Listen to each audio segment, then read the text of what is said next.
Is Vaishnavi and welcome to my YouTube channel streaming science. ये मैं class twelfth के UP boards के candidates के लिए लेके आई हूँ, जो बहुत ही ज़्यादा बेनिफिशियल होने वाला है। ट्रस्ट मी गाइस, अगर आप इस एक वीडियो को देख लेते हैं तो आपकी बायोलॉजी की क्लास ट्वेल्थ की बायोलॉजी के सेकंड चैप्टर पुष्पी पादपों में लैंगिक प्रजनन के सारे एमसीक्यू टाइप क्वेश्चन तैयार हो जाएंगे।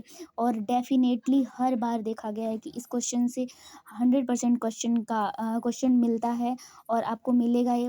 और जितने भी एमसीक्यू टाइप है आपको अलग से नहीं पढ़ना पड़ेगा, आप यहीं से उसकी तैयारी कर सकते हैं एमसीक्यू टाइप। तो चलिए हम स्टार्ट करते हैं। सबसे पहले हम देखेंगे पुष्पी पादपों में नर युग्मक मेल गैमेट्स पाए जाते हैं। तो किस में पाए जाते हैं? वो परागण में पाए जाते हैं।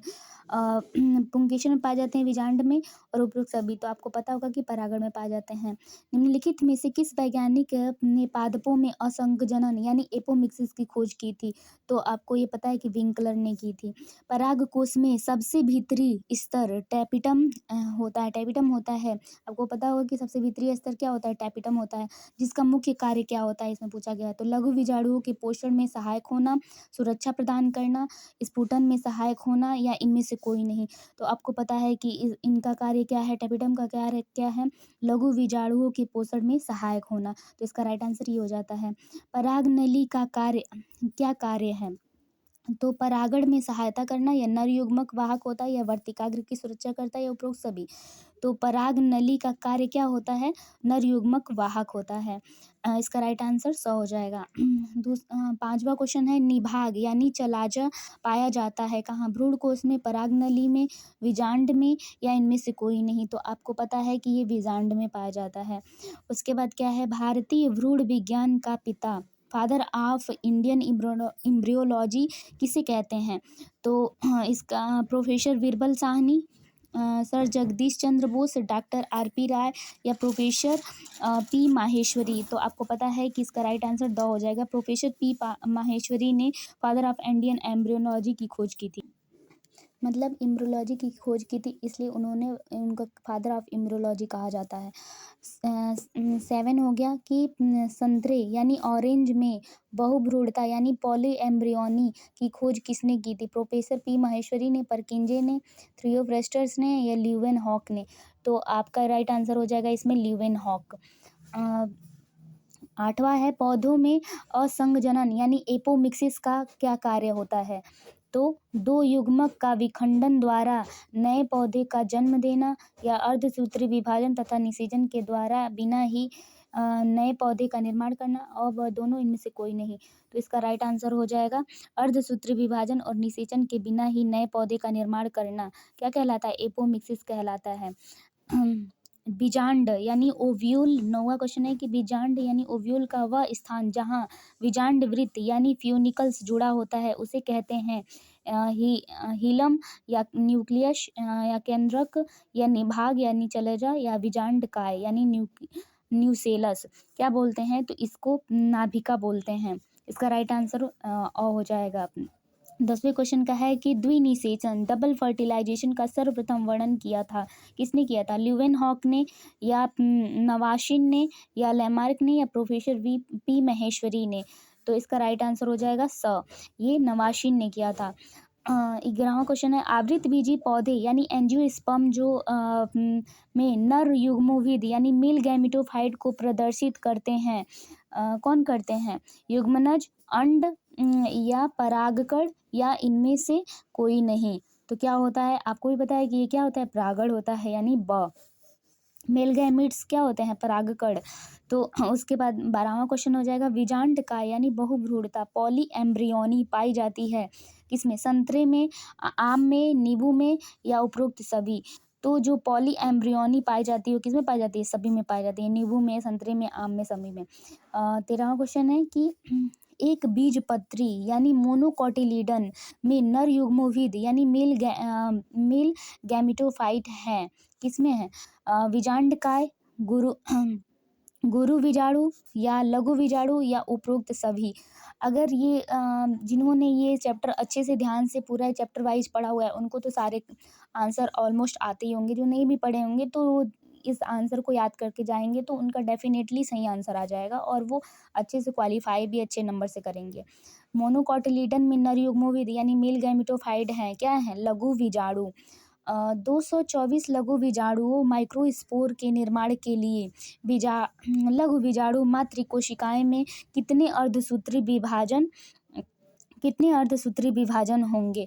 तो कितने होंगे? 112, 224, 56 या 448। तो कितने होंगे? इसका राइट आंसर हो जाएगा 56। पराग नली यानी पॉलन ट्यूब की वृद्धि होती है इसके मध्य भाग में, इसके पश्च भाग में, इसके शीर्ष पर या उपरोक्त सभी। तो इसमें से राइट आंसर हो जाएगा कि इसके शीर्ष बिंदु पर क्या होता है, पॉलन ट्यूब की वृद्धि कहाँ होती है? उसके शीर्ष बिंदु पर होती है। 16 क्वेश्चन नंबर है कि आवृतबीजी पौधे में पुंकेसर यानी स्टमेन है, क्या है? मादा जननांग होते हैं, नर जननांग होते हैं, इनमें से कोई नहीं, या अ और ब दोनों।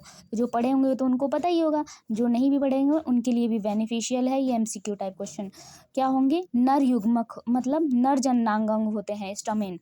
टैपिटम 17 क्वेश्चन है। टैपिटम क्या होता है? परागकण के प्रकीर्णन यानी डिस्पर्सल में सहायक होते हैं, या बाह्य स्तर है, या परागकोश के स्फुटन है, या इनमें से कोई नहीं। तो क्या बोलते हैं, ये तो स्फुटन में भी, वो परागकोश के स्फुटन में भी नहीं हेल्प करते हैं, ये बाह्य तो होते ही नहीं है। सबसे पहले आपने उधर देखा हुआ है कि टैपिटम के बारे में जब पढ़े हैं तो आपको पता चला था कि वो सबसे आंतरिक स्तर होता है और ये डिस्पर्सल होता है, तो नहीं, तो इनमें से कोई नहीं हो जाएगा इसका आंसर। निम्न में से किसमें वर्तिका नली नहीं पाई जाती है? खुली वर्तिका में, आधी बंद वर्तिका में, या बंद वर्तिका में, या इनमें से कोई नहीं। तो बंद वर्तिका, इसका राइट आंसर हो जाएगा ब। निम्न में से किसमें वर्तिका नली नहीं पाई जाती है? तो बंद वर्तिका में नहीं पाई जाती है। कैप्सेला यानी द्विबीजपत्री पौधे में के भ्रूण कोश में पराग नलिका का प्रवेश होता है कहाँ? बीजांड द्वार भाग में, निभागी भाग से, या भ्रूण कोश के मध्य भाग से, या उपरोक्त में सभी। तो क्या होगा इसका राइट आंसर? बीजांड द्वारा भाग से होगा। तो इसका राइट आंसर हो जाएगा अ। उसके बाद क्या हो जाएगा? कैप्सेला के भ्रूण की आकृति होती है तर्कुकार, या शंकुकार, या गोलाकार, या हृदयाकार। तो इसका राइट आंसर हो जाएगा द। क्या होता है? हृदयाकार होता है कैप्सेला के भ्रूण की आकृति होती।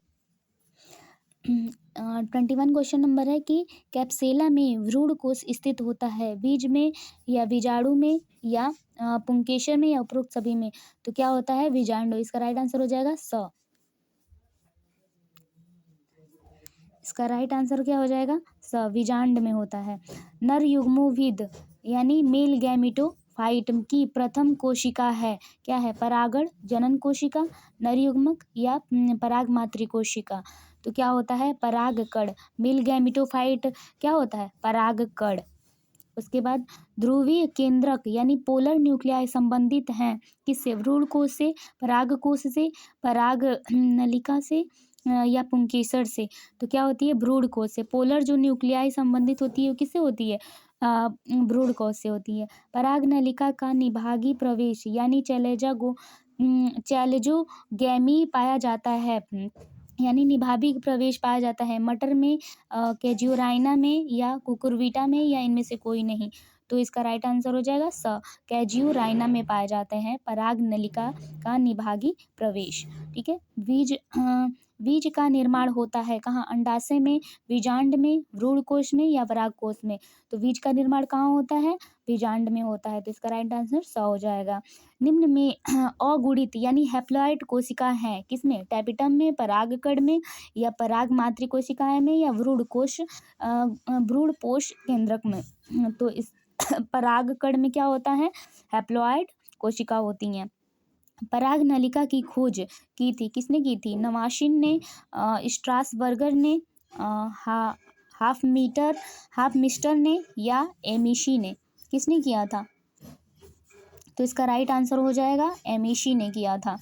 उसके बाद आवृतबीजी 28 क्वेश्चन नंबर है। आवृतबीजी पौधों का बीजांड समतुल्य है, क्या? गुरु युग्मकधानी, या गुरु गुरु विजाणु धानी या लघु युग्मक धानी या गुरु विजाणु? किसमें होता है? आवृतबीजी पौधे का विजांड समतुल्य है। किसमें है? गुरु विजाणु धानी, यानी इसको इंग्लिश में क्या कहते हैं? Mega sporangium. मेगा स्पोरेंजियम क्या कहते हैं? गुरु विजाणु धानी को हम क्या कहते हैं? Mega sporangium. ये क्या होते हैं? आवृतबीजी पौधे का विजाणु का समतुल्य होते हैं। तो इसका राइट आंसर हो जाएगा ब। वनस्पति विज्ञान की वह शाखा जिसमें पराग कणों की संरचना का अध्ययन किया जाता है कहते हैं, उसको क्या कहते हैं? पैलिनोलॉजी कहते हैं। क्या कहते हैं? पैलिनोलॉजी कहते हैं, यानी परागणु विज्ञान इसको कहते हैं। तो इसका राइट आंसर हो जाएगा स। विजांड द्वार यानी माइक्रोपील से पराग नलिका के प्रवेश को कहते हैं, क्या कहते हैं? समयुग्मक या निभागी प्रवेश यानी चलेजोगेमी, या अंडद्वारी प्रवेश पोरोगैमी, या इनमें से कोई नहीं। तो विजांड द्वार यानी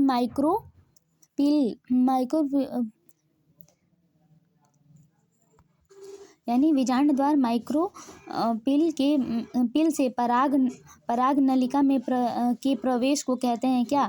अंडद्वारी प्रवेश यानी पोरोगैमी कहते हैं। इसका राइट आंसर ब हो जाएगा। भ्रूण कोश में अंड उपकरण यानी एग एपरेटस पाया जाता है कहाँ? विजांड द्वार यानी माइक्रोपील की ओर, मध्य में, निभाग में, या इनमें से कोई नहीं। तो इसका राइट आंसर हो जाएगा भ्रूण कोश में जो अंड उपकरण यानी एग एपरेटस पाया जाता है वो कहाँ? विजांड द्वार माइक्रोपील की ओर पाया जाता है। द्विनिषेचन की क्रिया है क्या है? दो नर युग्मक का संयोजन अंडकोशा एवं दो नर युग्मक का संयोजन एक नर युग्मक का अंडकोश। तो इसका राइट आंसर क्या हो जाएगा कि एक नर युग्मक का अंडकोशा से तथा दूसरे का द्वितीयक केंद्रक से संयोजन, ये क्या कहलाता है? द्विनिषेचन की क्रिया है। नाभिका यानी हिलम कहलाता है क्या? विजांड वृंत व अध्यावरण के मिलने का स्थान, विजांड द्वार के समीप का भाग, या विजांड काय व अध्यावरण के मिलने का स्थान, या विजांड काय व विजांड वृंत के मिलने का स्थान। तो क्या होता है? इसका राइट आंसर हो जाएगा द। विजांड काय व विजांड वृंत के मिलने का स्थान होता है क्या? नाभिका यानी हीलम कहलाता है। बहुत ही ध्यान से पढ़ना पड़ेगा, क्योंकि इससे डेफिनेटली बोल रही हूँ कि हर साल क्वेश्चन उठा के कोई ना कोई क्वेश्चन उठा के दिया जाता है। तो आप एक बार में ध्यान से अच्छे से वीडियो को देख लेंगे तो आपको डेफिनेटली बोल रही हूँ ये याद हो जाएगा, और जब आपके सामने ऑप्शन आएगा तो अपने आप वो चीज़ें याद आ जाएंगी और आप अच्छे से कर लेंगे। तो बहुत ही ध्यान से इसको पढ़िए। 34 नंबर है, विजांड में निभाग यानी चलेजा वह स्थान है जहाँ उत्पन्न होते हैं क्या? भ्रूण पोष व विजांड वृंत, या बाह्य या अंत अध्यावरण, या इंटीग्यूमेंट, या भ्रूण कोश व भ्रूणपोष, या अंडाशय व विजांडसन। तो क्या होता है? बाह्य या अंत अध्यावरण, ये इसका राइट आंसर हो जाएगा। 35 क्वेश्चन नंबर है कि विजांड में अर्धसूत्री विभाजन होता है। विजांड काय में? गुरु विजाणु यानी मेगा स्पोर में, गुरु विजाणु यानी मातृकोशा में, या मेगा स्पोर मदर सेल्स में, या विजांड वृंत में। तो किसमें होता है? गुरु विजाणु मातृकोशिका यानी मेगा स्पोर मदर सेल्स में क्या होता है? विजांड में अर्धसूत्री विभाजन होता है। तो इसका राइट आंसर श हो जाएगा। 36 नंबर है, जब विजांड सीधा या ऊर्ध हो तथा विजांड वृंत या फ्यूनिकल्स तथा निभाग चलेजा तथा विजांड द्वार माइक्रोपिल्स एक सीधी रेखा में हो तो विजांड कहलाता है क्या? एनाट्रोपस, आर्थोट्रोपस, या हेमीट्रोपस, या कैम्पाइलोट्रोपस। तो क्या होता है? आर्थोट्रोपस, ये इसका राइट आंसर हो जाएगा। गेहूं के 100 दाने बनाने के लिए कितने अर्धसूत्री विभाजन होने चाहिए?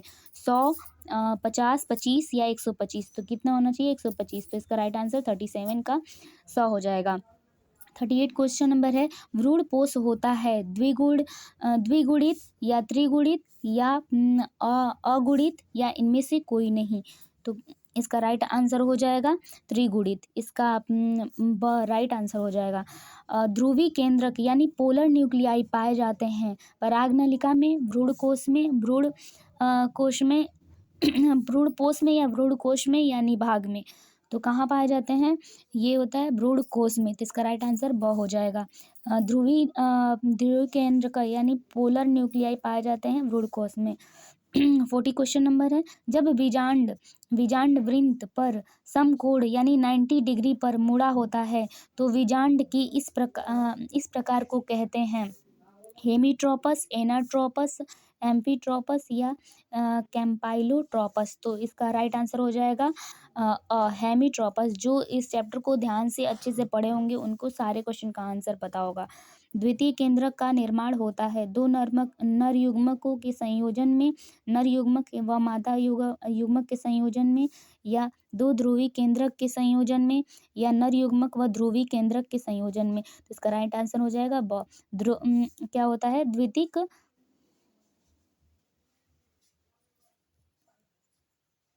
द्वितीय केंद्रक का निर्माण होता है दो ध्रुवी केंद्रक के संयोजन में। इसका राइट आंसर ब हो जाएगा। खुली वर्तिका यानी ओपन स्टाइल पाई जाती है कैक्टेसी कुल के पौधों में, मालवेसी कुल के पौधों में, पेपेरेसी कुल के पौधों में, या इनमें से कोई नहीं। तो खुली वर्तिकाग्र स्टाइल के पौधे कहाँ पाए जाते हैं? पेपवरेसी कुल के पौधों में पाए जाते हैं। इसका राइट आंसर ब हो जाएगा। नर युग्मक तथा द्वितीयक केंद्रक के संयोजन से बनता है क्या? युग्मनज, भ्रूणपोष केंद्रक या भ्रूणकोश केंद्रक यानी एम्ब्रियोनिक सैक न्यूक्लियस या प्रतिमुख कोशा। तो इसका राइट आंसर हो जाएगा भ्रूणपोष केंद्रक यानी इंडोस्पर्म न्यूक्लियस। नर युग्मक तथा द्वितीयक केंद्रक के संयोजन से बनता है, क्या बनता है? भ्रूणपोष केंद्रक यानी इंडोस्पर्म न्यूक्लियस। द्विनिषेचन किसकी विशेषता है? कैप्सेला की, फर्न की, मॉस की या साइकस की? तो ये कैप्सेला की विशेषता है। भ्रूणकोश में स्थित द्वितीयक केंद्रक में नर युग्मक का संयोजन कहलाता है। निषेचन, अनिषेचन इनमें से कोई नहीं, या त्रिसंलयन। तो क्या होता है? ट्रिपल फ्यूजन यानी त्रिसंलयन यानी ट्रिपल फ्यूजन क्या होता है? भ्रूणकोश में स्थित द्वितीयक केंद्रक में से नर युग्मक का संयोजन कहलाता है। निषेचन के पश्चात विजांड का यानी न्यूशेलस प्रायः समाप्त हो जाता है, परंतु कभी कभी पतली परत के रूप में बच जाता है, जिसे कहते हैं, क्या कहते हैं? परिभ्रूण पोष यानी पेरिस्पर्म, बीजपत्र यानी कोटिलीडन्स, भ्रूणपोष इंडोस्पर्म यानी बीजचोल, या एरिल। तो क्या होता है? पेरिस्पर्म यानी परिभ्रूणपोष। उसके बाद क्या है? लास्ट क्वेश्चन है, कैप्सेला में पाया जाता है क्या? केंद्रकीय भ्रूणपोष यानी न्यूक्लियर इंडोस्पर्म्स, हीलोवियल भ्रूणपोष यानी हेलोवियल इंडोस्पर्म्स, या कोशिकीय भ्रूणपोष यानी सेलुलर इंडोस्पर्म, या इनमें से कोई नहीं। तो क्या होता है? न्यूक्लियर इंडोस्पर्म होता है। कैप्सेला में पाया जाता है न्यूक्लियर इंडोस्पर्म। इस तरीके से छोटे छोटे वीडियोस मैं आपको शेयर करती रहूँगी। आपको अगर ये वीडियो पसंद आए तो लाइक करें, सब्सक्राइब करें और बहुत ज़्यादा से ज़्यादा लोगों को शेयर करें, ताकि लोग देखें और इसको अच्छे से ध्यान से पढ़ें और एग्ज़ाम में अच्छे नंबर से पास हो। Thank you.